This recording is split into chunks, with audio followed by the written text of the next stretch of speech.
আমন্ত্রণ সবাইকে road two democracy অনুষ্ঠানে সঙ্গে আছে ডক্টর তৌহিদুল হক। দর্শক, অনুষ্ঠানটি শুক্র থেকে রবি এই 3 দিন এই সময় আরটিভিতে নিয়মিত সম্প্রচার হয়, দেখার আমন্ত্রণ রইল। দর্শক, গেল মঙ্গলবার খুলনা প্রকৌশল ও প্রযুক্তি বিশ্ববিদ্যালয় কুয়েটে বৈষম্যবিরোধী ছাত্র আন্দোলন ও ছাত্রদলের মধ্যে দফায় দফায় সংঘর্ষের ঘটনায় এখনও থমথমে অবস্থা বিরাজ করছে। ক্যাম্পাসে উপাচার্য উপ উপাচার্যের পদত্যাগ সহ 6 দফা দাবিতে আন্দোলন অব্যাহত রেখেছে।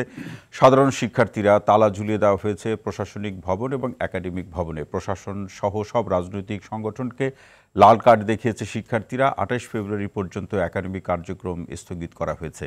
এছাড়া কুয়েটে সব ধরনের রাজনৈতিক কর্মকাণ্ড বন্ধ থাকবে বলে ঘোষণা দিয়েছে বিশ্ববিদ্যালয় প্রশাসন। এদিকে সংঘর্ষ, ধাওয়া পাল্টা দেওয়ার ঘটনায় বৈষম্যবিরোধী ছাত্র আন্দোলন, ছাত্র শিবির ও ছাত্রলীগকে দায়ী করেছে ছাত্রদল। তবে অভিযোগ অস্বীকার করে ছাত্রদল ও যুবদলের উপর দায় চাপিয়েছে ছাত্র শিবির।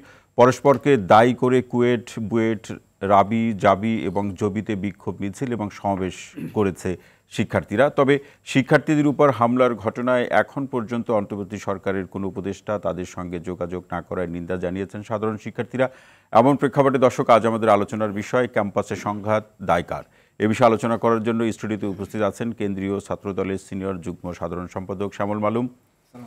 আমাদের সঙ্গে আরও আছেন বৈষম্যবিরোধী ছাত্র আন্দোলনের কেন্দ্রীয় নির্বাহী সদস্য রফিকুল ইসলাম আইনি, বাংলা ভিশনের উপবার্তা প্রধান লেখক কলামিস্ট মোস্তফা কামাল। আপনাদের তিনজনকে অনুষ্ঠানে স্বাগত জানাচ্ছি। দর্শক, আপনাকেও জানিয়ে রাখি, বরাবর যেটি আমরা আপনাদেরকে অনুরোধ করে থাকি, স্ক্রিনে দেখানো নাম্বারে ফোন করে সম্মানিত আলোচকের কাছে প্রশ্ন রাখতে পারেন, কিংবা একজন সচেতন নাগরিক হিসাবে আপনার যে ভাবনা রয়েছে সেটিও আমরা জানতে চাই। আপনাদের ফোনের অপেক্ষায় থেকে যাচ্ছে আলোচনায়। শুরুতেই শ্যামল মালুম, আপনার কাছে আসতে চাই যে এই ঘটনা, কুয়েটে ঘটনা ঘটার পরে গণমাধ্যমে আমরা যা শুনলাম দেখলাম সেটা তো আছেই। আপনি সশরীরেও সেখানে গিয়েছিলেন, সেটিও আমরা জানি। সেখানে গিয়ে কি দেখলেন, কি শুনলেন এবং কি নিয়ে ফিরলেন, এখান থেকে আলোচনাটি শুরু হোক। জি, ধন্যবাদ স্যার। প্রথমেই আজকে তো ভাষার মাস, আজকে 21শে ফেব্রুয়ারি। প্রথমেই শ্রদ্ধাভরে স্মরণ করছি 1952 সালে যারা ভাষার জন্য জীবন দিয়েছে, 1971 সালে যারা মহান মুক্তিযুদ্ধে জীবন দিয়েছে এবং 2024 সালে দেশকে দ্বিতীয়বারের মতো স্বাধীন করার জন্য যারা জীবন দিয়েছে তাদেরকে শ্রদ্ধাভরে স্মরণ করছি। খুলনা প্রকৌশল বিশ্ববিদ্যালয়ে যে ঘটনাটা ঘটে গেছে, সেই ঘটনাটার বিষয়ে আমি একটু সময় নিয়ে বলছি, কারণ যেহেতু আমি এই ঘটনাটার বিষয়ে যেহেতু তদন্ত করেছি এবং বেশ জানিও বলতে হবে, সেই হিসাবে ঘটনাটা যখন ঘটেছে আমি বিকাল 5টার দিকে সর্বপ্রথম আমার নলেজে আসে যে খুলনা কুয়েটে ধরনের একটা ঝামেলা হয়েছে। তারপর হচ্ছে আমাদের ওইখানে ছাত্রদলের একটা সাংগঠনিক টিম কাজ করতেছে, সেই টিমের সাথে আমি যোগাযোগ করি যে অ্যাকচুয়ালি ওইখানে কি ঘটেছে। তো তারা আমাকে একরকম একটা ইনফরমেশন দেয়। তারপর আমি আমার মতো করে তথ্য নেওয়ার চেষ্টা করলাম যে আসলে সেখানে কি হয়েছে। এবং সেদিন রাতে আমাদের দলের শীর্ষ নেতৃবৃন্দ প্লাস আমাদের ছাত্রদলের নেতৃবৃন্দ আমাদের জুম মিটিং হয়। সেই মিটিংয়ের মাধ্যমে আমাদেরকে এই ঘটনাটা আসলে কেন ঘটেছে এবং এই ঘটনাটা যেন পুনরাবৃত্তি না ঘটে, এবং এই ঘটনাতে যদি আমাদের সংগঠনের কোনো দায় থাকে, সেই দায়ভার বা সব কিছু মিলিয়ে আমাদেরকে একটা তদন্ত করার জন্য একটা তদন্ত টিম গঠন করা। এখন দায় পেয়েছেন কিনা আপনাদের? আমি একটু বলি স্যার। হ্যাঁ, বিষয়টা হচ্ছে, তারপর হচ্ছে আমি রাতে রওনা দিয়ে দিয়েছি খুলনাতে। রওনা দিয়ে সকালে যে পৌঁছাইলাম, তো সেখানে আমি কুয়েটের আশেপাশে যারা স্থানীয় বাসিন্দা আছে তাদের সাথে কথা বলেছি, গণমাধ্যম কর্মী যারা ওইখানে স্পটে ছিল, যারা খবর সংগ্রহ করেছে তাদের সাথে কথা বলেছি, যারা ভিকটিম ছিল তাদের সাথে কথা বলেছি। কিন্তু কুয়েট ক্যাম্পাসে ঢোকার মতো পরিবেশ ছিল না ওই সময়, আমি ক্যাম্পাসে ঢুকতে পারিনি। এর বাইরে মেডিকেলের সোর্সে যারা ইনজুর হয়েছে তাদের সাথে কথা বলেছি। কথা বলার পরে যে তথ্যগুলো আমরা পেলাম, আমি আগে ঘটনাটা বলি। সেটা হচ্ছে, যেদিন ঘটনা ঘটেছে তার 2 দিন আগে কুয়েট ক্যাম্পাস থেকে 2 কিলোমিটার দূরে একটা জায়গা আছে, সেই জায়গায় ছাত্রদল আমাদের যে বিভাগীয় টিম আছে তারা এখানে আমাদের সদস্য সংগ্রহ ফর্ম বিতরণ করছিল 2 কিলোমিটার দূরে স্পট থেকে। সেই স্পটে কুয়েটের প্রায় 70 আপ শিক্ষার্থী ওইখানে যে আমাদের নেতাকর্মীদের কাছ থেকে তারা প্রত্যেকটা ফর্মের দাম আমাদের 10 টাকা ফর্ম সংগ্রহ করেছে, 75 অ্যাবভ। তারপরে হচ্ছে যে এই ফর্মগুলো যখন সংগ্রহ করেছে এবং যারা ফর্মগুলো সংগ্রহ করেছে তারা ছাত্রদল করতে আগ্রহী। এর 2 দিন পরে হচ্ছে যে কুয়েটের বৈষম্য বিরোধী ছাত্র আন্দোলনের যারা আছে তারা হচ্ছে উপাচার্যের সাথে দেখা করে একটা মিছিল নিয়ে আসতেছিল ক্যাম্পাসের ভিতর দিয়ে। তো আমাদের শিক্ষার্থী যারা 3টা ছেলে ছিল ওইখানে, ওরা হচ্ছে এই আপনারা একটা ভিডিও ভাইরাল হয়েছে, ভিডিওতে যদি দেখেন ওরা মিছিল নিয়ে আসতেছে, ওরা সাইড দিয়ে ওদের কাঁধে ব্যাগ ঝোলানো, ওরা ক্লাস করে বের হয়েছে, ওরা যাচ্ছে। ওই সময় বৈষম্য বিরোধী ছাত্র আন্দোলনের ওই ইউনিটের যে আহ্বায়ক ওমর ফারুক ভিডিওতে স্পষ্ট দেখা যাচ্ছে, দেখিয়ে দিচ্ছে যে ওই যে ছাত্রদল যাচ্ছে।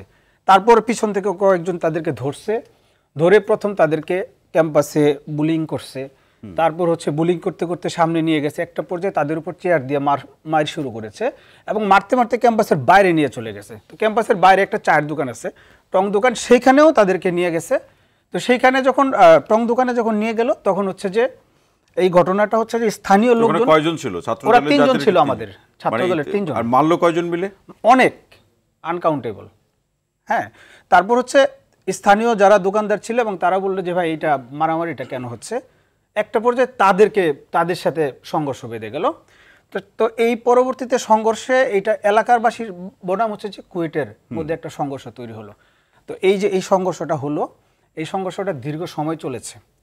এই সংঘর্ষতে যারা জড়িত ছিল, যেমন হচ্ছে যে শিক্ষার্থীদের, আপনারা একটা ভিডিও দেখেছেন যে 10-11 বছরের একটা ছেলেকে হচ্ছে যে শিক্ষার্থীরা মারতেছে এবং আমাদের কাছে কিছু ফুটেজ আছে, সেই ফুটেজে দেখা যাচ্ছে কুয়েটের গেঞ্জি পরা শিক্ষার্থী, আমাদের কাছে ডকুমেন্ট আছে, তারা হচ্ছে হাতে অস্ত্র, ধারালো অস্ত্র কয়েকজনের হাতে। জি হ্যাঁ, তারপর হচ্ছে যে কিছু ছবি আমরা গণমাধ্যমে দেখেছি যেখানে বহিরাগত কিছু লোক যারা ক্যাম্পাসের বাইরে মারামারি হয়েছে তাদের হাতেও কিছু ধারালো অস্ত্র ছিল। এই বহিরাগতরা কাদের হয়ে কাজ করলো? এই বহিরাগতরা, এই একটা বিষয় হচ্ছে যে এই ঘটনাটা প্রথমত কুয়েট বনাম স্থানীয় বাসিন্দাদের মধ্যে চলে গেছে।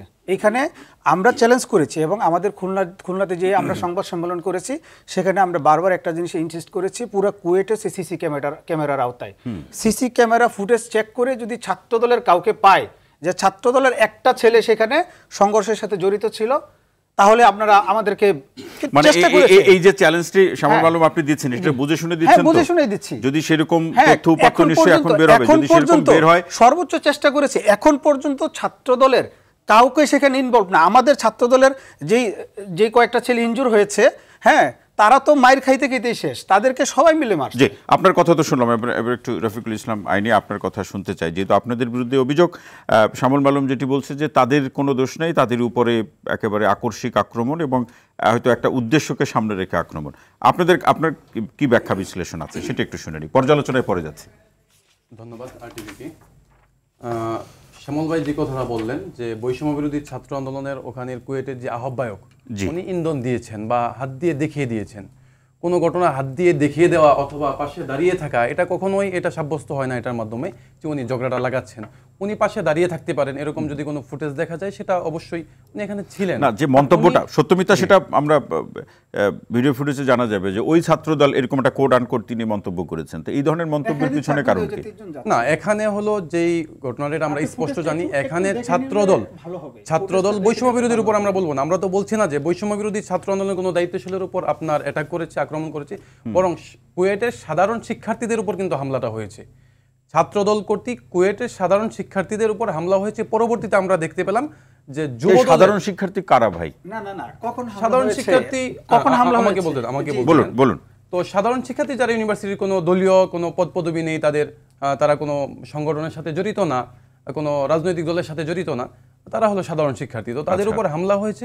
পরবর্তীতে এখানে দুই দলের একটা সংঘর্ষ হওয়ার পরে আমরা যেটা দেখতে পেলাম, বহিরাগত ওখানে আমরা কিছু অনলাইনের মাধ্যমে দেখেছি যে যুবদলের একজন ওখানে প্রমাণিত হয়েছে, সে এসে আবার ছাত্রদলের হয়ে সাধারণ শিক্ষার্থীদের উপর হামলা করেছে। এই যে একটা দুঃখজনক ঘটনা, যে আপনার স্টুডেন্টদের ভিতরে, প্রথম কথা হলো আমি তীব্র নিন্দা জানাচ্ছি যারাই এই ঝগড়া করেছে, এখানে সংঘর্ষ হয়েছে, হাতাহাতি হয়েছে। এই হাতাহাতি মারামারি রাজনীতি কিন্তু আমরা তাহলে এই সাধারণ শিক্ষার্থী না, আপনার বিবরণ অনুযায়ী সাধারণ শিক্ষার্থী এবং ছাত্রদল বা যুবদলের কথা বললেন, এর মধ্যে বৈষম্য বিরোধী আন্দোলন প্রবেশ করলো কিভাবে? না, এখানে বৈষম্য বিরোধী আন্দোলন প্রবেশ করবে কেন? বৈষম্য বিরোধী ছাত্র আন্দোলন কেউ হয়তো রাস্তায় দাঁড়িয়েছিল, ছাত্র দলের অভিযোগটা তো বৈষম্য বিরোধী ছাত্র না, এরকম কোনো ঘটনা ঘটে না এখনো পর্যন্ত। একজনও বলতে পারবে না যে বৈষম্য বিরোধী ছাত্র আন্দোলনের কেউ ওখানে কারো উপর আঘাত করেছে এবং তাদের হাতে কোনো অস্ত্র দেখা গিয়েছিল, এরকম একজনও বলতে পারবে না, কখনোই বলতে পারবে না। ওমর ফারুকের ব্যাপারে উনি বলেছেন যে উনি রাস্তায় দাঁড়িয়েছিলেন, প্লিজ আমাকে বলতে দিন। ক্যাম্পাসের ভিতরে, হ্যাঁ, ক্যাম্পাসের ভিতরে ছিল। করছেন কেন? ক্যাম্পাসের ভিতরের ঘটনা এটা। ক্যাম্পাসের ভিতরে ওনারা মিছিল নিয়ে আসতেছে, আমাদের 3টা ছেলে হেঁটে যাচ্ছে ক্লাস শেষ করে। ফুটেজটা স্পষ্ট দেখা, সারা বাংলাদেশের মানুষ দেখছে। উনি যত কথাই বলুক, মানুষ জানে যে কোনটা সত্য কোনটা মিথ্যা। দেখিয়ে দিচ্ছে যে ছাত্রদলের 3 জন, তারপরে পিছন থেকে কয়েকজন যে তাদেরকে ধরছে। জি, আইনি মানে একজন দেখিয়ে দিল, মানে এটা কিভাবে? ভিডিও ফুটেজ আছে আপনার কাছে যে উনি বলতেছে স্পষ্ট এই কথা যে তাদের উপর অ্যাটাক করেন, এরকম আঙ্গুল দিয়ে দেখিয়ে দিচ্ছে। এরকম কোন না, আপনি আঙ্গুল দিয়ে কি দেখাচ্ছে? হয়তো বা এমনও হতে পারে যে উনি মানে এটা থেকে বাধা নিষেধ দিচ্ছেন। আপনি এটা কিভাবে বলতে পারেন যে উনি হাতে দেখিয়ে দিচ্ছে? এটা কখনোই হতে পারে না। বরং আগেই তাদের সাথে সংঘর্ষ হয়েছে, ছাত্রদল সাধারণ শিক্ষার্থীদের উপর অ্যাটাক করেছে। বৈষম্য বিরোধী ছাত্র আন্দোলন ওখানে কোনো ইন্ধন অথবা কোনো কিছুই দেয় না। এবং এখন আমি তীব্র নিন্দা জানাচ্ছি যে ওখানে ওনারা একটা কনফারেন্স করেছেন, আপনার প্রেস ব্রিফ করেছেন ছাত্রদলের যে কেন্দ্রীয় কমিটি, ওনারা ওখানে আমাদের বৈষম্য বিরোধী ছাত্র আন্দোলনের আহ্বায়ক হাসনাত আব্দুল্লাহ ভাইয়ের উপর দায়ী দিয়েছেন, বলেছেন যে হাসনাত আব্দুল্লাহ এটা মনিটরিং করেছে। আমি এটা তীব্র নিন্দা জানাচ্ছি। হাসনাত আব্দুল্লাহ ভাই সেদিন ঢাকায় ছিল, এটার সাথে কোনো মানে সংশ্লিষ্টতাই তার নাই। এবং আমরা এটা স্পষ্ট জানি যে সে সেদিন ভিন্ন কাজে ছিল, আমরা আমাদের অন্যান্য কাজে নিয়োজিত ছিলাম। কিন্তু এখানে এই যে দায়ী দিয়ে দেওয়া হয়েছে, এরপরে তাদের যে প্রেস ব্রিফ, সেটার মধ্যেও কিন্তু আমরা দেখছি একটা ভিডিও ইতিমধ্যে ভাইরাল হয়েছে যে শিবিরের উপর যেন দায়ী চাপিয়ে দেয়।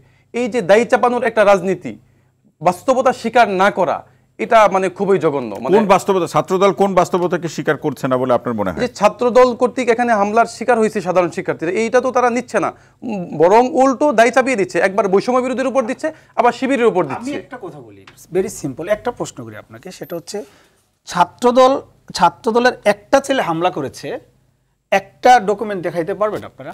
ছাত্রদলের কেউ হামলা করেছে, কোন ডকুমেন্ট শো করতে পারবেন? না, আপনারা তো সেই আগের যে রাজনীতি ছিল ছাত্র রাজনীতি, সেই রাজনীতি ফিরে যাচ্ছেন। সেই রাজনীতি আলোচনার একটা দিক, কিন্তু এই যে হামলা করেছে, শামুল আলম যেটি বলছে যে ছাত্রদলের কেউ হামলা করেছে, এরকম একটা তথ্য উপাত্ত বা ডকুমেন্টস আপনারা দেখান বা ভিডিও চিত্র দেখান, আছে আপনাদের কাছে? তাহলে ওখানে হামলাটা করলো কারা? সেটাই তো আমরা জানতে চাই যে ভাই হামলাটা করলো কেউ করেছে কিনা। যদি ছাত্রদলের মানে বৈষম্য বিরোধীর কেউ করে তাহলে দেখাক, বৈষম্য বিরোধীর উপর দায় আসছে কেন? বৈষম্য বিরোধীর একজনও ওটাতে কি ছিল না, কোনো দায়িত্বশীল উস্কানি দেয় নাই, বরং ওখানে থামানোর চেষ্টা করছে। এরকম একজন না, কখনোই না, এরকম কোনো ভিডিও ক্লিপ দেখাইতে পারবেন না, ফুটেজ আছে না, এরকম কোনো ভিডিও ক্লিপ দেখাইতে পারবেন না। ছাত্রদল যাচ্ছে, কেউ চিনে না ওদেরকে, ওমর ফারুক দেখিয়ে দিচ্ছে যে ও যাচ্ছে ছাত্রদলের 3টা ছেলে। এটা মানে একজন মানুষ রাস্তায় দাঁড়ায় আছে, সে তারপরে মবটা ক্রিয়েট হয়েছে। এটা এখানে রাস্তা না, ক্যাম্পাসের ভিতরে, এটা মিছিলের সামনে দিয়ে ওরা হেঁটে যাচ্ছে। আমরা এটা ডিনাই করলে হবে না। এই ফুটেজটা thousands of time, millions of time view হয়েছে, সারা দেশে সবাই জানে। আমরা এই ঘটনাটা যখন ঘটেছে, আমি বলি এই ঘটনাটা যখন ঘটেছে আমরা বিকেল 5টা পর্যন্ত আমার নিজের কাছে খুব খারাপ লাগছিল যে আসলে এটা কি হলো, আমাদের সংগঠনের উপর দায়টা চলে আসতেছে, খুবই খারাপ লাগতেছিল যে এটা কি হলো, আমাদের ছেলেরা কি করলো। তারপর যখন ঘটনার ভিতরে ঢুকলাম এবং এই ফুটেজটা প্রথম আমরা পেয়েছি রাত 11টার পরে, তারপরে মনে হলো যে না আমরা তো এখানে আমার সিনিয়র সাংবাদিক আছে, আমরা একটু শুনে আসি। মোস্তফা কামাল ভাই, কি বোঝা যাচ্ছে? দুইজনে আলোচনা শুনলেন এবং পাশাপাশি খোঁজ খবর তো আপনি রেখেছেন, এই ধরনের প্রেক্ষাপটগুলোতে আপনাকে কর্মের সূত্রেই খোঁজ রাখতে হয়। কি পাওয়া গেল, কি পাওয়া যাচ্ছে, সামনে কি হতে যাচ্ছে ক্যাম্পাসগুলোতে বিশেষ করে? ধন্যবাদ আপনাকে। যেহেতু গণমাধ্যমে কাজ করে প্রতিনিয়ত এগুলো সংবাদগুলো দেখতে হয়, ফলো আপ নিতে হয়, আবার টক শোতে আসাতে তাদের দুইজনের কথাবার্তা একদম সামনাসামনিও শুনতে হয়েছে। জি, তো ঘটনা যা ঘটে গেছে, এটা হয়ে গেছে অনেকটা যে ঘটনা সত্য, আসামি নির্দোষ, সাক্ষী দুর্বল, প্রমাণ নাই, ডকুমেন্টস নাই। কিন্তু ততক্ষণে কিন্তু শ্যামল তো বলছেন যে ভিডিও চিত্র আছে তাদের কাছে, হয়তো এটা ভবিষ্যতে তারা দেখাবেন বা তাদের কাছে আছে। অর্থাৎ এই যে কথার মার পেজগুলো, তারা কারা? শ্যামল ছাত্রদল মানে নামের সাথে ছাত্র আছে, আইনি বৈষম্য বিরোধী ছাত্র সংগঠন, ছাত্র শব্দটা আছে। কিন্তু দুর্ভাগ্যজনকভাবে গত দিন কয়েক ধরে ছাত্রদের প্রতি যে স্নেহ, ভালোবাসা, মমত্ববোধ আমাদের ছিল, ওখানে কিন্তু ঘাটতি পড়ছে, তারা স্বীকার করুক আর না করুক। তো কুয়েটের বিষয়টা এতই দুঃখজনক যে যা ঘটার তো ঘটলই, কুয়েট বন্ধ হয়ে গেল, কিন্তু দায় কেউ নিচ্ছে না। তো আপাতত দায় আপনাকে করা যায়, যেহেতু ওরা নইলে একটু মারামারি করেছে, আপনি প্রশ্ন করেন কেন, এই জন্য আপনি নিজে দায়ী, আর আমি গণমাধ্যমে কাজ করি, এই সংক্রান্ত তথ্য দেই কেন, এই জন্য আমি দায়ী। আপনি কেন প্রচার করেন? কেন প্রচার করি, কিন্তু বিষয়টা কোন জায়গায় গিয়ে ঠেকছে দেখেন। পাশাপাশি ঘটনা আপনি দেখেন, আজকে রাজশাহী ইউনিভার্সিটির ঘটনা, একটি ছাত্রের ঝুলন্ত লাশ পাওয়া গেছে, তার নামের সাথে গাজীপুরে তামিরুল মিল্লাত কামিল মাদ্রাসা এক শিক্ষার্থীর উপরে হামলা হয়েছে। এমসি কলেজে রড দিয়ে পেটানো হয়েছে একটা স্টুডেন্টকে, জাকিরুল ইসলাম তার নাম। ওইটার জন্য আবার দায়ী করা হয়েছে ছাত্র শিবিরকে, ওই যে ওখানেও ছাত্র। এরপর এমসি কলেজে, সিলেটের এমসি কলেজে ওইটাই বলছিলাম, রড দিয়ে পেটানো হয়েছে, জাকিরুল ইসলাম তার নাম, ওটাকে দায়ী করা হয়েছে শিবিরকে। এটা কিন্তু দুঃখজনক, তাদের প্রত্যেকের নামের সাথে ছাত্র আছে। না, এখানে মোস্তফা ভাই, এখানে তো ধরে তো আপনি এই ধরনের পরিস্থিতিগুলো আমরা দেখছি, আসলে দায় চাপিয়ে দিতে পারলেই ওখান থেকে পরিত্রাণ বা মুক্তি পাওয়া যায় কিনা, এরকম বাস্তবতা কি আমাদের তারা আশা করছেন যে মুক্তি পাবেন, কিন্তু মুক্তি মেলে না। নিশ্চয় আমাদের মনে থাকার কথা, যিনি 15 বছর 7 মাস ক্ষমতায় ছিলেন, তিনিও 5 তারিখে যখন ওনার পতন হয়, 4 তারিখে উনি বলেছেন আমার কি দোষ। উনি ওনার দোষ খুঁজে কিন্তু পান না। এটা আমাদের ওই যে কুমিল্লার সীমান্ত এলাকা খুব লম্বা, সেই চিটাগাংয়ের কর্নার থেকে সিলেটের কর্নার পর্যন্ত, ওখানে গরু চোরের খুব উৎপাত হয় ওই এলাকায়।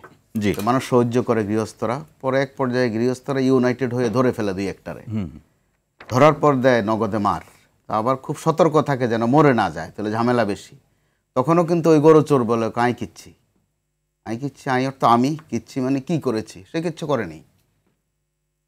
তো কষ্ট লাগে এই কথাগুলো বলতে। ছাত্র মানেই কিন্তু আদরের, অন্তত গত 6-7 এই জায়গাতে আমরা যদি আরেকটু গভীরে প্রবেশ করার চেষ্টা করি মোস্তফা কামাল ভাই, যে সেটি ক্যাম্পাসে ছাত্র রাজনীতি নিয়ে এখন যেটা চলছে, এবং সেটি পরস্পর একটা অভিযোগ পাওয়া যায়, অভিযোগের ধরনটা এরকম, কেউ করছে, কেউ ছাত্র রাজনীতি করছে, কেউ দেখছে। এখন প্রশ্ন হলো, এই দেখা এবং করার মধ্যে দিয়ে পরিস্থিতি কোন দিকে যাচ্ছে? পরিস্থিতি একটা বিপজ্জনক দিকে যাচ্ছে, তাদের সবার জন্য বিপজ্জনক দিকে যাচ্ছে। আমি বয়সে একটু বড়, সেই উপলব্ধি কি তাদের কারোর মধ্যে দেখছে? মনে হচ্ছে না। আচ্ছা, তো যেহেতু বয়সে আমি একটু বড়, আমিও একজন অভিভাবক। একটু কি? অনেকটাই বড়। তো এরকম একটা অবস্থায় স্নেহের জায়গা থেকে তারা কিন্তু ক্রমশই সরে যাচ্ছে। কোন স্নেহ? তাদের জন্য আমরা দেখেছি আন্দোলনের মাঠে শুধু মা তার নিজের সন্তানের জন্য খাওয়া নিয়ে যাননি, আশপাশে যারা আছে তাদের জন্য নিয়ে গেছেন। তাদের নাম ছাত্র দল না কিন্তু, বা বৈষম্য বিরোধী ছাত্র না, বা ছাত্র শিবির না, শুধুই ছাত্র। পাশাপাশি বাবাও আছেন, পাশাপাশি বড় ভাইটাও নেমে এসেছেন। তো ওই আদরের জায়গাটা যদি ক্রমশ নষ্ট হতে থাকে, এবং তারা ওই লক্ষণে কিন্তু পড়ে গেছেন এরই মধ্যে, যখনই যে বিতর্ক তাদের সামনে এনে দেয়া হয়, তারা কিন্তু জড়িয়ে যান। আমি 1 মিনিটে শেষ করে দেব। তাদের মধ্যে শুরুতে আপনার মনে থাকার কথা, সপ্তাহখানেকের মধ্যে একটা বিতর্ক বাঁধিয়ে দেওয়া হলো যে এই আন্দোলনে ভূমিকা কার বেশি, ঢাকা ইউনিভার্সিটি সহ পাবলিক ইউনিভার্সিটির, নাকি আমাদের আইনের মতো যারা প্রাইভেট ইউনিভার্সিটি, তাদের ভূমিকা বেশি। দেখা গেল যে তারা কিন্তু এই বিতর্কে জড়িয়ে গেল সুন্দর করে, একবারও ভাবলো না যে আমরা কোন বিতর্কে জড়াচ্ছি। তারা কিন্তু যে অবস্থায় গিয়েছিল, মৃত্যু ছাড়া তাদের হাতে কোনো পথ ছিল না। আজকে টকশোতে বসে কথা বলা, 5 আগস্ট যদি ব্যর্থ হতো, তাদের একমাত্র পরিণতি ছিল মৃত্যু। তো ওই জায়গা থেকে উঠে আসা, আদরে কোলে পিঠে করা কিন্তু তারা গোটা দেশের, শুধু মায়ের না, সবার কাছে আদরের। তাহলে এখন যে বিভাজন, সেটা কি ক্ষমতার প্রশ্ন এবং আধিপত্যের প্রশ্ন? কিছুটা ক্ষমতার প্রশ্ন। যেহেতু তারাও একটা রাজনৈতিক দল করতে যাচ্ছে, তাদের আবার ছাত্র সংগঠনও থাকবে, অর্থাৎ বৈষম্য বিরোধী ছাত্র যারা, আবার ছাত্র দল বা ছাত্র শিবির, তাদের সরাসরি অভিভাবক আছে। ছাত্র দলের অভিভাবক বিএনপি, জাতীয় দল আছে তাদের, শিবিরের অভিভাবক জামাতে ইসলামী, তারাও অভিভাবক হতে যাচ্ছেন। তারা একটা জাতীয় সংগঠন করবেন, আবার তাদের ছাত্র সংগঠনও থাকবে। অর্থাৎ বৈষম্যবিরোধী ছাত্র আন্দোলনের অভিভাবক কারা, সেটা নিয়ে তো প্রশ্ন আছে। আপনার কাছে কি মনে হয়, তাদের কোনো অভিভাবক আছে? তারা প্রাতিষ্ঠানিকভাবে অভিভাবক নির্বাচন করতে যাচ্ছেন, একদম আনুষ্ঠানিকভাবে আগামী 2-4 দিনের মধ্যে সম্ভবত সেটা ঘোষণা হবে। তো একটা পর্যায়ে তাদের অভিভাবক ছিল কিন্তু গোটা দেশের সবাই, আমি আপনি সহ সবাই। তো ওই ক্ষেত্রে তারা যখন একটা পর্যায় পর্যন্ত ঝগড়া করলেন কার অবদান বেশি, এটাও মন্দ না। প্রতিযোগিতা, অবদানের, আর বিজয়ের তো অবদান হয়, বিজয়ের নিয়েই গর্ব হয়। ব্যর্থ হলে কিন্তু বলতো না কার ব্যর্থতা বেশি, ওটাও পজিটিভ দিক। কিন্তু গত কয়েকদিন ধরে তারা যেভাবে পরস্পরকে সম্বোধন করছে, যেসব ভাষা ব্যবহার করছে, আদর আপ্যায়ন চলছে, তাহলে স্বাভাবিকভাবেই তো প্রশ্ন এসে যায়, তাহলে ছাত্রলীগ দোষটা করেছিল কি? ওই দোষে যে বহুজনের, ছাত্রলীগের বা বিভিন্ন লীগের ওই দোষে যে বহুজনের আয়ু থাকতে মরে যাওয়া, যেটারে বলে হায়াত থাকতে মরে যাওয়া, কি পরিণতি হয়েছে মাত্র 6 মাসে তারা সম্ভবত ভুলে গেছেন। সম্মানিত উপাচার্যের একটা ত্রাহি অবস্থা, বাজে অবস্থা তার। এখন নতুন সাবজেক্ট যে ওনাকে সরাতে হবে, এখন এজেন্ডা চলে গেছে ওদিকে। অসংখ্য ধন্যবাদ। আমি একটু রফিকুল ইসলাম আইনি, যার কাছে ইঙ্গিত করে আপনি দুজনকে ইঙ্গিত মানে ব্যক্তি সংগঠনের কাছে প্রশ্ন রেখেছেন। আইনি এই যেহেতু অভিযোগটা আপনার দিকে, আমরা শ্যামল মালুমের কাছ থেকেও শুনবো, যেহেতু তাদের বিরুদ্ধেও আপনারা অভিযোগ করছেন, আপনাদের বিরুদ্ধে যে তারা অভিযোগ করছে সেক্ষেত্রে বৈষম্যবিরোধী ছাত্র আন্দোলনের যে কোনো দোষ নেই, তারা যে একেবারে নির্দোষ, সেটা আপনারা কিভাবে প্রমাণ করবেন? প্রমাণ করা তো বিষয়, আপনারা দায় চাপিয়ে দিলে তো হবে না যে আমরা এটা করিনি। না, আমরা তারা তো আপনাদের নাম সহ বলছে। না, আমরা দায়ী চাপিয়ে দিচ্ছি না। ওখানে কোনো কনভারসেশন, একটা জাস্ট ফটো, ওটার উপর বেস করে কোনো, হ্যাঁ, যদি ওরকম কোনো ভিডিও থাকে এবং ওরকম কোনো আলাপচারিতা থাকে এবং কোনো সংশ্লিষ্টতা পাওয়া যায় যে বৈষম্য বিরোধী ছাত্র আন্দোলনের একজন এখানে উস্কানি দিয়েছে, এই সংঘর্ষে উস্কানি দিয়েছে, তারা তো নাম বলছে, শ্যামল মালুম তো নাম বলছে, এবং তারা এখানে স্টাডি করেছে, ইনভেস্টিগেশন তাদের ছিল। আপনাদের পক্ষ থেকে এরকম কোন ইনভেস্টিগেশন? হ্যাঁ, আমরা ইনভেস্টিগেশন করতেছি। আমাদের ইনভেস্টিগেশন এখনো পর্যন্ত এরকম কিছু শেষ হয় নাই অথবা সাব্যস্ত হয় না এখনই। যদি সাব্যস্ত হয় অবশ্যই আমরা এটা সাংগঠনিকভাবে সর্বোচ্চ যেটা করণীয় সেটাই আমরা করব। এটা তো আমাদের স্ট্যান্ড ক্লিয়ার, আমরা কোনো এগুলোর পক্ষে না। এবং এই ঘটনার পরে বৈষম্যবিরোধী ছাত্র দলের একজন নেতা, যে তিনি ছাত্রদলকে ইঙ্গিত করে কথাটা বলেছেন যে মজলুম থেকে জালিমে পরিণত হলে ছাত্রলীগের মতোই পরিণতি অপেক্ষা করছে। এই চ্যালেঞ্জ এটা এক ধরনের হুমকি, এটা দেওয়ার কি খুব বেশি প্রয়োজন ছিল? না, এটা দেখেন আপনার, এটা একটা সতর্কবাণী, সতর্কতা তো মানে একটা মানুষ দিতেই পারে। এটা সতর্কবাণী হলে তাহলে মানে হুমকি কোনটা ভাই? না, এটা আপনার দেখেন যে ছাত্রলীগ ইতিমধ্যে যেই একটা রাজনীতি করছে, ক্যাম্পাসগুলোতে অস্থিরতা বিরাজ করছে, এই রাজনীতি যেন যখনই আমাদের মানে কাছে এই ঘটনাটা আসছে যে ছাত্রদল আপনার কি করেছেন, সাধারণ শিক্ষার্থীদের উপর হামলা করেছেন এখানে কঠিনভাবে, সেজন্য সাথে সাথে আমাদের যে অবস্থান, যার অবস্থান থেকে আমরা এটা তীব্র নিন্দা জানিয়েছি। এবং আপনি দেখবেন যে সিলেট এমসি কলেজে শিবির আক্রমণ করেছে, আমরা কিন্তু সেটারও তীব্র নিন্দা প্রস্তাব করেছি এবং জানিয়েছি। তো আমাদের কথা হলো সেটা ছাত্রদল হোক, বৈষম্য বিরোধী হোক অথবা শিবির হোক, যেই হোক, আমরা এগুলোর বিরুদ্ধে। না, এই কথা বললে তো আর কোনো সংঘাত সহিংসতার কোনো সুযোগই থাকে না, কিন্তু তারপরে যে ঘটনাগুলো ঘটছে, তাহলে এর পিছনে কারণ কি? সে আপনারাও কি শিক্ষার ক্যাম্পাসগুলোতে একটা আধিপত্য বিস্তার, নিজেদের ক্ষমতা কিংবা প্রভাব প্রতিপত্তি জাহিল মানে প্রতিষ্ঠা করার জন্যই তো আসলে এগুলো হচ্ছে? না, আমরা ক্যাম্পাসগুলোতে ক্ষমতার বা আধিপত্যের কোনো রাজনীতি চাই না। এটা কিন্তু আমাদের দুইটা প্রোগ্রাম, মানে দুইটা জায়গার ঘটনা, যে এমসি কলেজের ঘটনা এবং কুয়েটের ঘটনা, এটাতে কিন্তু স্পষ্ট হয়ে গিয়েছে আমরা যেই অপরাধ নৈরাজ্য ছাত্র রাজনীতির নামে সেটার বিরোধী, এবং আমরা আমাদের অবস্থান ক্লিয়ার করেছি। ওখানে শিবির হুমকি দিয়েছে, রক কাটার চেষ্টা করেছে, তাদের বিরুদ্ধে আমরা মানে সেই জায়গাটি যে ধরুন আইনি ভাই, যে এই জায়গাটা সাধারণ মানুষের মধ্যে বিশ্বাসের জায়গাটা কখন খুব স্পষ্ট হতো যে ঘটনা ঘটার অল্প সময়ের মধ্যে আপনারা তদন্ত করে যদি আপনাদের মধ্যে থেকে কেউ অভিযুক্ত থাকে তার বিরুদ্ধে ব্যবস্থা নিতে, না থাকলেও আপনার খুব একটা প্রেস কনফারেন্স যেটা ছাত্রদল করছে করে আপনারা বলতেন এখানে আপনাদের কোনো সম্পৃক্ততা নাই। এই যে সময় লাগছে আপনাদের এই ব্যবস্থাগুলো গ্রহণ করতে, এই প্রেক্ষাপটে যে অনেক ধরনের সন্দেহ বা অবিশ্বাস যে তৈরি হচ্ছে, সেই বিষয়ে আপনি তো অবগত বা স্পষ্ট? না, আমাদের সময় লাগছে, এখানে আমরা ইনভেস্টিগেশনটা ভালো করেই করতে চাচ্ছি, যেহেতু একটা কন্ট্রোভার্সি সময় চলছে আর কি, যে ছাত্রদল শিবিরকে অথবা বৈষম্য বিরোধীকে দায়ী দিচ্ছে অথবা বৈষম্য বিরোধী ছাত্র আন্দোলনকে দায়ী দিচ্ছে। এই জন্য আমরা সময় নিয়ে যেন বিষয়টা ক্লিয়ার হয়, এবং এটা আমরা খুব দ্রুত ক্লিয়ার করব। নিচ্ছেন যে শাওন আলম আসতে চাই যে আপনাদের বিরুদ্ধে যে অভিযোগ, এই অভিযোগ আপনারা কিভাবে প্রমাণ করবেন? জি, আমি একটু বলছি। সেটা হচ্ছে এই কুয়েটের ঘটনার পরবর্তী সময়ে মানে বৈষম্য বিরোধী ছাত্র আন্দোলন থেকে শুরু করে অনেকে ফেসবুকে অনেক স্ট্যাটাস দিয়েছে, আপনি যেটা বলছেন ইটস কাইন্ড অফ থ্রেট। তো এরপরে আবার আরেকটা স্ট্যাটাস দিয়েছে যে ওই কুয়েটের যে ফুটেজগুলো ছিল সেগুলো প্রত্যেকটা ক্যাম্পাসে দেখানো হবে। কিন্তু আমরা দেখলাম যে এর পরের দিন যেদিন ফুটেজগুলো দেখানোর কথা, এবং সেই ফুটেজগুলো থেকে তারা ফুটেজ শো করা থেকে সরে আসছে, ফুটেজগুলো কিন্তু আর দেখায় নাই।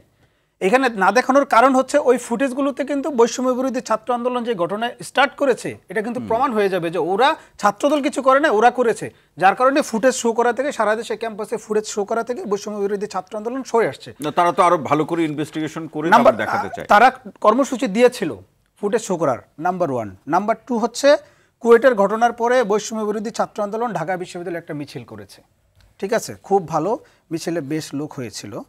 সিলেটের কারা মিছিল করলো? বৈষম্য বিরোধী ছাত্র আন্দোলন, ছাত্রদলও মিছিল করেছে এই ঘটনার প্রতিবাদে।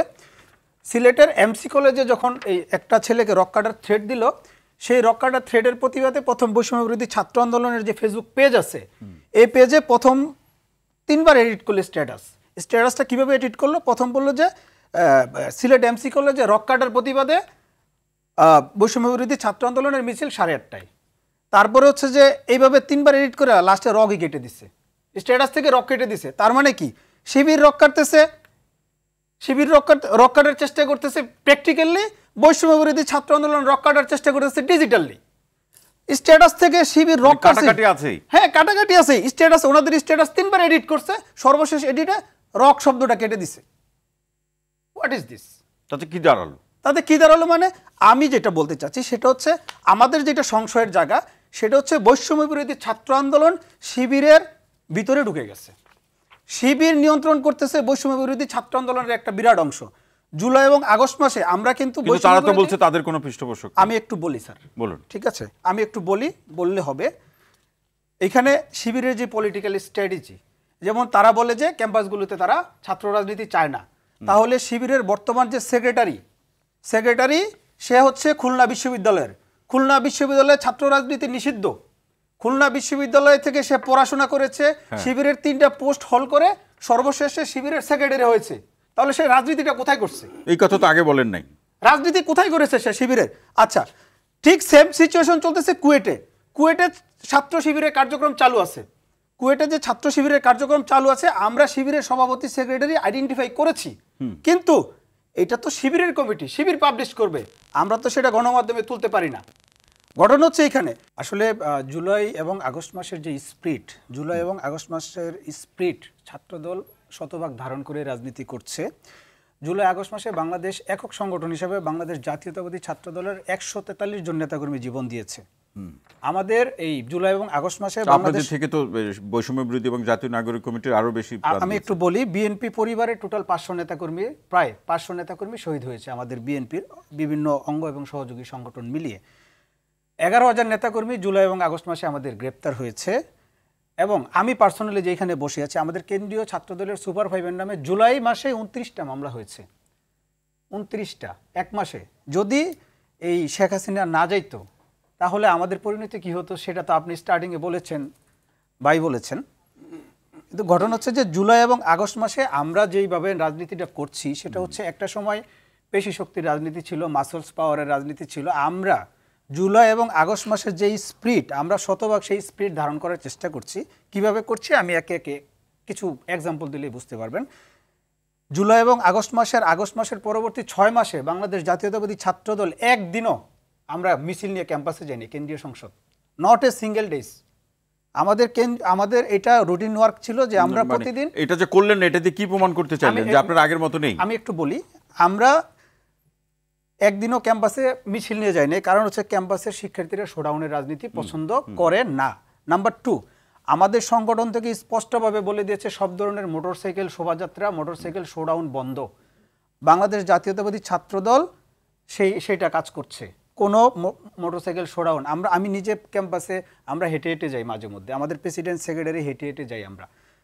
তারপরে যে বিষয়টা হচ্ছে যে এখন পর্যন্ত আমাদের সংগঠনের যে নিয়মকানুন এবং জুলাই আগস্টের যে স্পিরিট, এই স্পিরিটের সাথে যেই সাংঘর্ষিক বিষয়গুলো আছে সেই বিষয়গুলো যারা ভায়োলেট করছে, এখন পর্যন্ত ছাত্রদল থেকে এককভাবে 300 নেতাকর্মীকে আমরা বহিষ্কার করেছি। আমাদের সংগঠনের 300 নেতাকর্মী, এবং শোকজ দিয়ে ডেকে এনে ওয়ার্নিং দিয়েছি, সেই সংখ্যা প্রায় 1000-এর উপরে। সুতরাং আমরা সর্বোচ্চ ধৈর্যের পরিচয় দিচ্ছি এবং আমরা দিব। আমরা বাংলাদেশ জাতীয়তাবাদী ছাত্রদল, বাংলাদেশের সর্ববৃহৎ রাজনীতি ছাত্র সংগঠন, আমরা শেষ পর্যন্ত ধৈর্যের পরিচয় দিব, এটার কোনো হেরফের হবে না। তাহলে তো আপনি শামীম আলম যে ব্যবস্থাগুলোর বা প্রক্রিয়াগুলোর কথা বললেন, এই প্রক্রিয়াগুলো যদি যথাযথভাবে বাস্তবায়ন হয়ে থাকে তাহলে তার এই ঘটনার প্রেক্ষাপট এবং এই বৈষম্যবিরোধী ছাত্র আন্দোলনের পক্ষ থেকে ছাত্রদলকে অভিযোগ করার মতো পরিস্থিতি তৈরি হওয়ার কথাই না। প্রেক্ষাপটগুলো তৈরি করা হচ্ছে।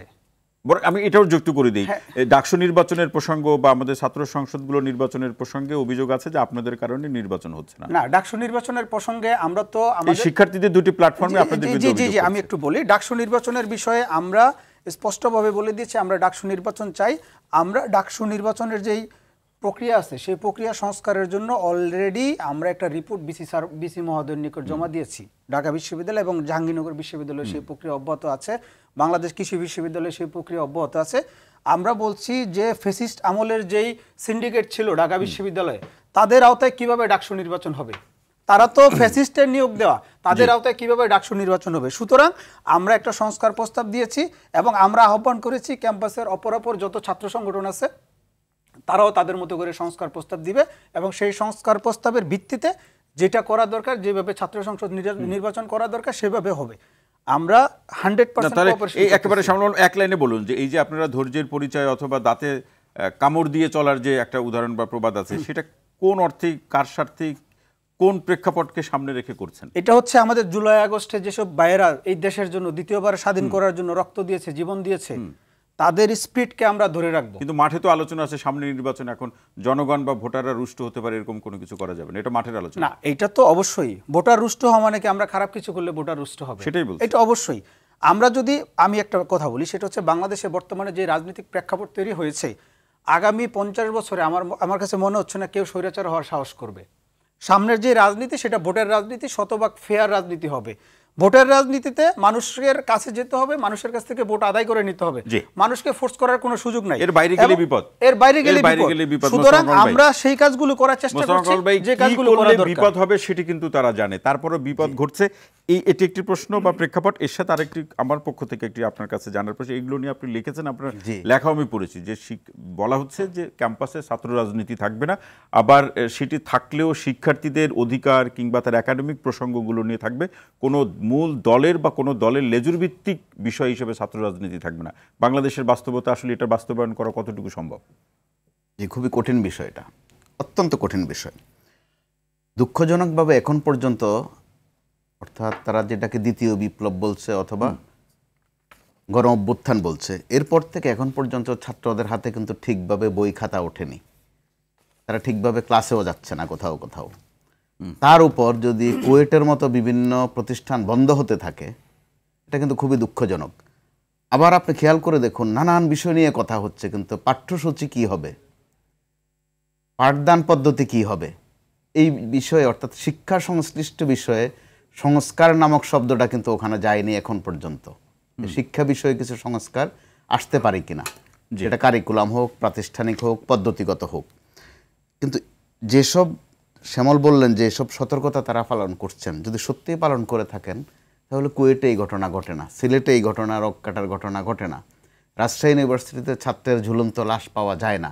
হয়তোবা তারা কুলাচ্ছেন না, সতর্ক থাকছেন কিন্তু কুলাচ্ছেন না। কুলাচ্ছেন না কি সংগঠন বড় তাই হতে পারে, সংখ্যায় বেশি। 300 জনের মতো বহিষ্কারও করে ফেলেছেন। বাংলাদেশে অনেক সংগঠন আছে 300 জন কর্মীয়ে নেই, তারা কিন্তু অলরেডি 300 বহিষ্কারও করে ফেলেছেন, কিন্তু তারপরও যথারীতি গণ্ডগোল পাকছে বিভিন্ন জায়গায়। তো এখন ছাত্র রাজনীতি নিষিদ্ধের বিষয়টা কিন্তু সাংঘর্ষিক। একদিকে বলছি ছাত্র রাজনীতি ভালো জিনিস, আবার এই বছরের যে বিপ্লব, 24-এর যে বিপ্লব, ওখানে প্রমাণ হয় যে তারুণ্যের একটা সুফল আছে, তারা বিশাল অর্জন করে দেখিয়েছে। তো এরই মাঝে আবার প্রশ্ন এসে গেছে যে ছাত্র রাজনীতি থাকা উচিত কিনা, থাকলেও কি কেমন, কোন ধরনটা কেমন হবে, ধরনটা কেমন হবে, লেজোড়ের মধ্যে থাকবে কিনা, অর্থাৎ কারো অধীনে থাকবে কিনা, এই প্রশ্নই অবান্তর। ছাত্রদল বিএনপির অধীনে আছে, ছাত্রলীগ যেমন ছিল আওয়ামী লীগের অধীনে, এখন বৈষম্য বিরোধী ছাত্ররাও অধীনস্থ হওয়ার পথে আছে, তারা ধরো একটা মূল সংগঠন ঘোষণা হবে, তারা ওইটার অধীনে থাকবে। অর্থাৎ এই কথাগুলো কিন্তু অত্যন্ত সাংঘর্ষিক। আর এখানে আমি বলতে বাধ্য হচ্ছি, সাংঘর্ষিক এই অর্থে কি বলছেন যে আসলে আমরা কি চাই নিজেরা বুঝি না। বলছি যে আমরা, শ্যামলের কথাও কিন্তু পরিষ্কার, তারা ছাত্র সংসদ নির্বাচন চায়, ডাকসু সহ বিভিন্ন ছাত্র সংসদ নির্বাচন, কিন্তু একটু সংস্কার করে সময় নিয়ে। ঠিক তারা আবার জাতীয় নির্বাচনটা ওইভাবে চায় যে একটু সময় নিয়ে, একটু সংস্কার করে, ফেসিস্টদেরকে সরিয়ে, তারা আবার ফেসিস্টদেরকে সরাতে চায় ক্যাম্পাস থেকে। তার মানে কি এই সাংঘর্ষিক দুই পক্ষের মন্তব্যকে যদি এক জায়গায় করি, দুই পক্ষে জয়ের নিশ্চয়তা চায়, আর এর মধ্য দিয়ে যে আমরা সংস্কার করছি ওটা বাধাগ্রস্ত হচ্ছে। জি, এর মধ্য দিয়ে আমরা যে নির্বাচনের দিকে আগাচ্ছি, তারা বলছে অবিলম্বে নির্বাচন দেন। অবিলম্বে নির্বাচন মানে সংসদ নির্বাচন, নট স্থানীয় নির্বাচন, ওইটাও বাধাগ্রস্ত হচ্ছে। আরো বড় বাধাগ্রস্ত হচ্ছে ফ্যাসিস্টদের বিচারের প্রক্রিয়াটা। এই জায়গায় এখানে আমার একটা প্রশ্ন, নিশ্চয়ই আপনার একটা পর্যবেক্ষণ তো আছেই, যে সংস্কারের প্রশ্নে আন্দোলনের সময় যেরকম তরুণরা একত্রিত হয়েছে, প্রতিবাদ প্রতিরোধ তাদের পক্ষ থেকে না হলে এই আন্দোলন সফল হতো কিনা সেই প্রশ্নটা তো এখনো নানাভাবে আলোচনা হচ্ছে। কিন্তু গণঅভ্যুত্থানের পরে সংস্কার গ্রহণ এবং সেটি বাস্তবায়নের প্রশ্নে তরুণদেরকে আমরা সম্পৃক্ত করতে কি যথাযথভাবে পারছি না। তরুণরাও সংযুক্ত হচ্ছে না ওসব কাজে। দুঃখজনকভাবে যেহেতু বড় সংগঠন বিএনপি, তাদের বিরুদ্ধে অভিযোগ উঠছে বিভিন্ন জায়গায়, বিশেষ করে ছাত্র সংগঠনের বিরুদ্ধে, যুব সংগঠনের বিরুদ্ধে। খুলনায় সংঘর্ষ হয়েছে একটা বিশ্ববিদ্যালয়, ওখানে ছাত্রের ফাংশন, ওখানে যুব দলের কাজটা কি, এই প্রশ্ন কিন্তু এসে যাচ্ছে। না, তার ভাই মায়ের খেলে এসে যাবে না, স্থানীয় সে স্থানীয় বাড়ির আর পাশেই। স্থানীয় আর স্থানীয় অস্থানীয় এটাতে ব্যবধান টানা ঠিক নয়। ছাত্র কিনা ওটা হচ্ছে এবং প্রশ্ন। আরেকটা বিষয়, এটা ক্যাম্পাস। ক্যাম্পাস, তো ওখানে ভাই বা ছাত্র ওইটা মুখ্য নয়, মুখ্য হচ্ছে সে ওই ক্যাম্পাসের অধিবাসী কিনা। তার পাশে আমার বাড়ি, এই জন্য আমি একটু শক্তিমান, এই বিবেচনা বোধহয় ঠিক নয়। একসময় কিন্তু ভাই রাজনৈতিক একটা টান আছে তো। টান তো একসময় হাতুড়ির দিকেও ছিল, হেলমেটের দিকেও ছিল, নাম ছিল হেলমেট লীগ, হাতুড়ি লীগ। টান তো ওই দিকে চলে যায়, আবার রগের দিকে চলে যায়, ছুরির দিকে চলে যায়। এসব টান ভালো না, টানাটানি এগুলো ভালো না প্র্যাকটিক্যালি। হয়তো বা আমরা কথামালা সাজাতে পারবো, ততক্ষণে কিন্তু প্রাণ যাচ্ছে, আহত হচ্ছে। যারা গণ আন্দোলনে নিহত হয়েছে তারা তো এই দুনিয়া ত্যাগ করেছে, ওই পরিবারগুলোর দিকে কিন্তু একটা দায়িত্ব আছে। আপনি খেয়াল করে দেখেন, তাদের কথা মনেও রাখছে না কেউ। স্বজনদের সাথে নানান জায়গায় খারাপ ব্যবহার করা হচ্ছে বলে অভিযোগ আছে। আবার বৈষম্য বিরোধী চিকিৎসার জন্য এখনো রাস্তায় নামছে। বৈষম্য বিরোধী ছাত্রদের যারা আছে তাদেরও কারো কারো বিরুদ্ধে ক্ষমতা তো তারা আছেন, তিনজন উপদেষ্টা, তারা তিনজন অর্থাৎ মন্ত্রীমর্যাদায়। হুমকি দামকি দেওয়ার অভিযোগ আছে। বিভিন্ন অফিসে একটু যাতায়াত তদবিরের অভিযোগও আছে, স্লিপ পাঠানো বা চিরকুট পাঠানো। এগুলো কিন্তু সুখকর নয়। মানুষ এগুলোতে বিরক্ত বলেই তো একটা 5 আগস্ট ঘটেছিল। এখনো যদি আবার ওই চর্চাই চলতে থাকে, সেটা এই দেশের জন্য যত না দুর্ভাগ্যের, তাদের নিজেদের জন্য আরো দুর্ভাগ্যের। কারণ এখান থেকে শিক্ষা নেওয়ার বিষয় আছে।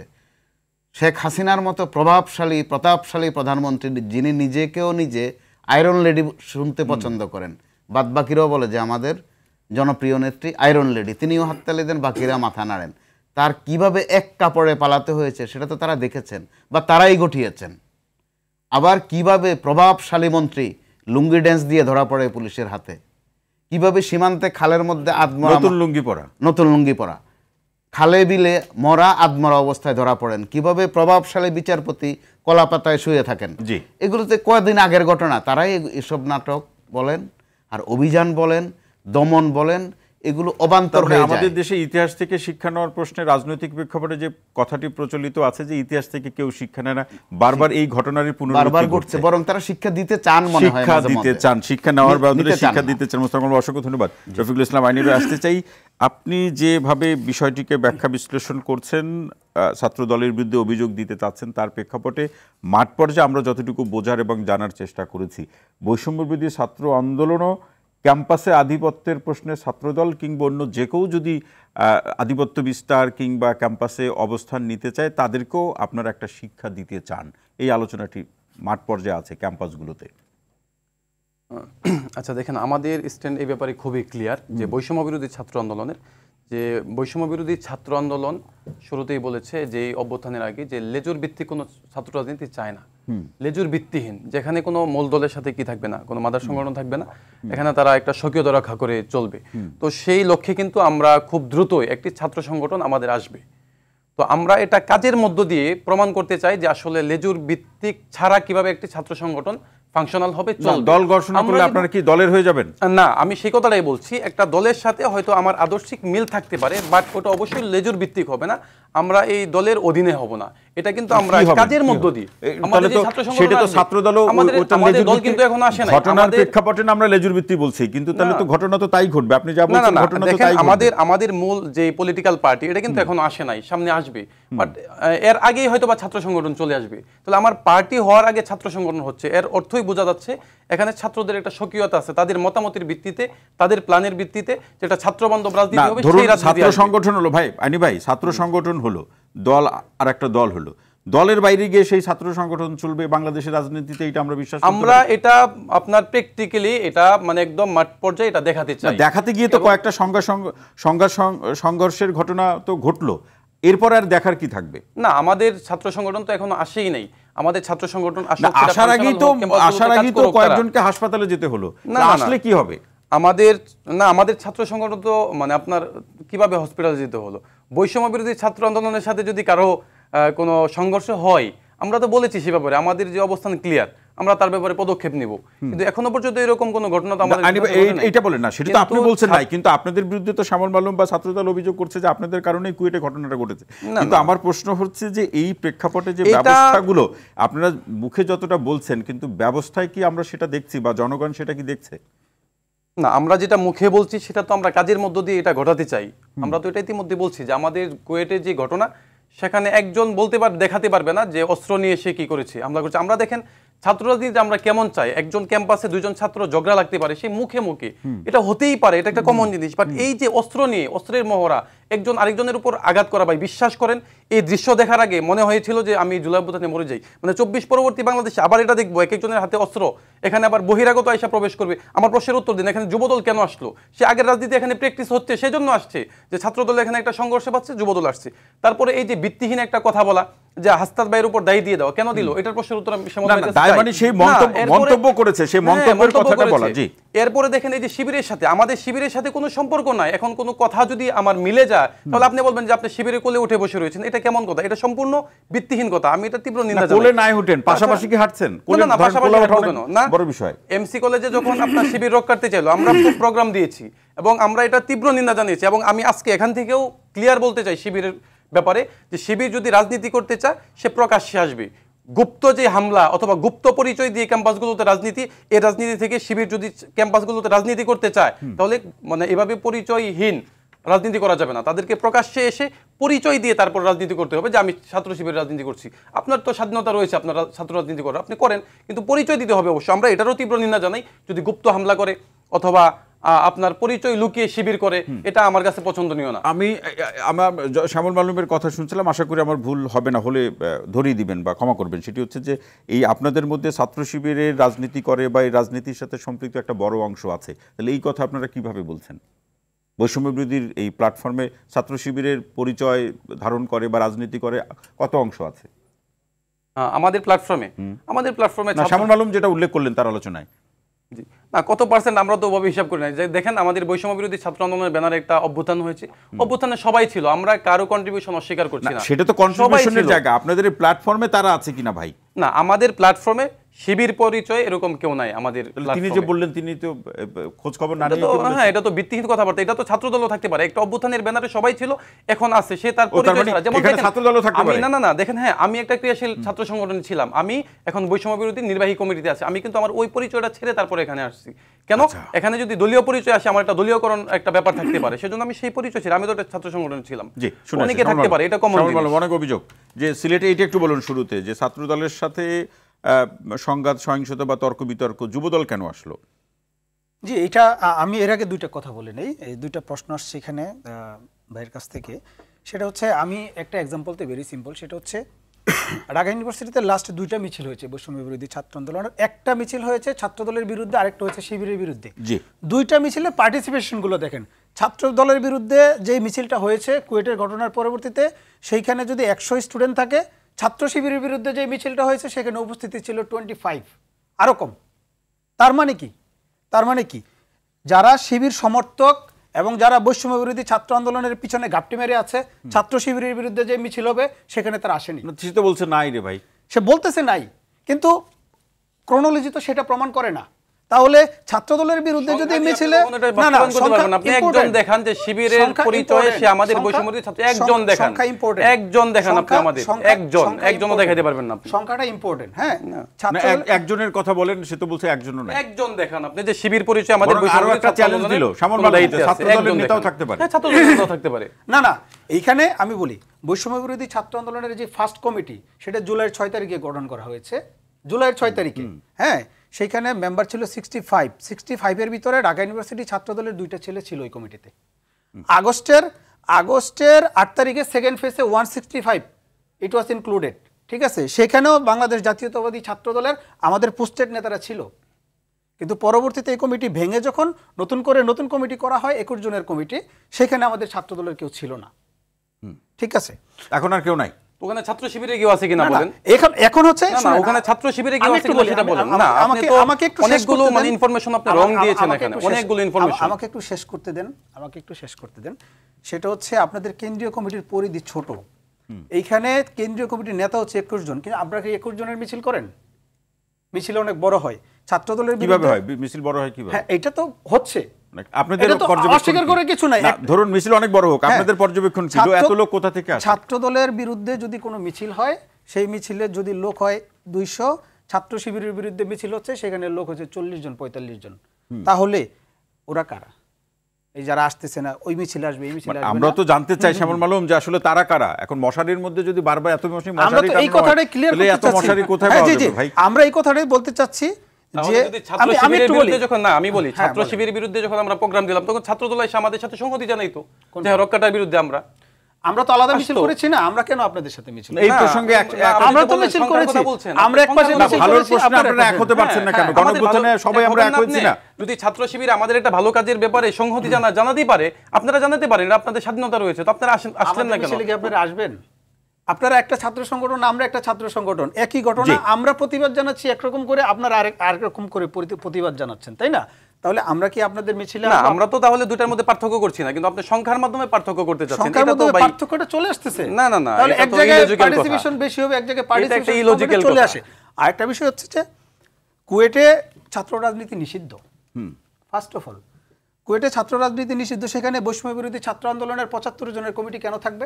কেন থাকবে? জি, আইনি আমরা শেষ করব, শেষ লাইনটি শুনবো। আমরা তো ছাত্রদল জি। কমিটি দিই না, আমরা শুধু শেষ লাইন কি সদস্য ফর্ম বলবেন? ছেড়েছি। রফিকুল ইসলাম আইনি শেষ লাইন কি বলবেন? জি।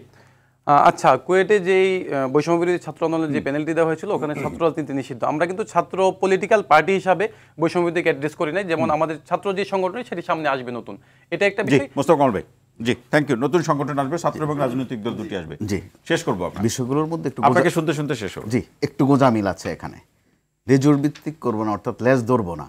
এখন ক্ষেত্র বিশেষে তাদের ক্ষেত্রে যেটা হচ্ছে, মাথার চেয়ে তাদের কিন্তু লেজ বড় হয়ে যাচ্ছে।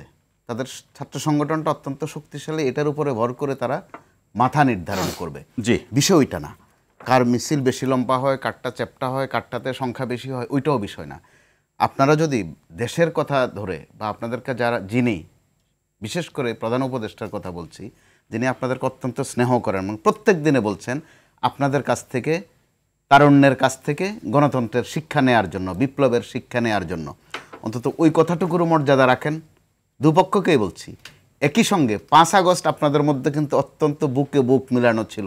তখন কিন্তু এই বিভেদ ছিল না কে রক কাটে, কে কার দিকে আছে, কে ছাত্রলীগ করে অথবা ছাত্রলীগের থেকে একেবারে শিবির আসার করে। কথা শুনে শেষ করবে। এক লাইনে অবশ্যই একটু আসার শুনেন। কথা আছে, তারা দুপক্ষই একটা মন্দের ভালো দিক যে তদন্ত করছে, যেটা আগে কখনো কোনো দলে আমরা এটা ইতিবাচক দেখিনি। দিক। অবশ্যই ইতিবাচক দিক। মন্দের মধ্যে যেটা অন্তত ভালো। তো সামনের দিনগুলো নিশ্চয়ই তারা উপলব্ধি করবেন, ভালো কিছুর দিকে এবং এর এগোবেন, উপলব্ধির মধ্যে দিয়ে ভালো কিছু আসবে। ভালো কিছু আসবে। সেই প্রত্যাশা রেখে অবশ্যই শেষ আসবে, করছি। কারণ সেই ভালো তো আপনারা করে সেই দেখিয়েছেন। প্রত্যাশা রেখে শেষ করছি। মোস্তফা কামাল, রফিকুল ইসলাম আইনি এবং শ্যামল মালুম, আপনাদের তিনজনকে অসংখ্য ধন্যবাদ আজকের আলোচনা আমাদের সময় দেওয়ার জন্য। ধন্যবাদ স্যার।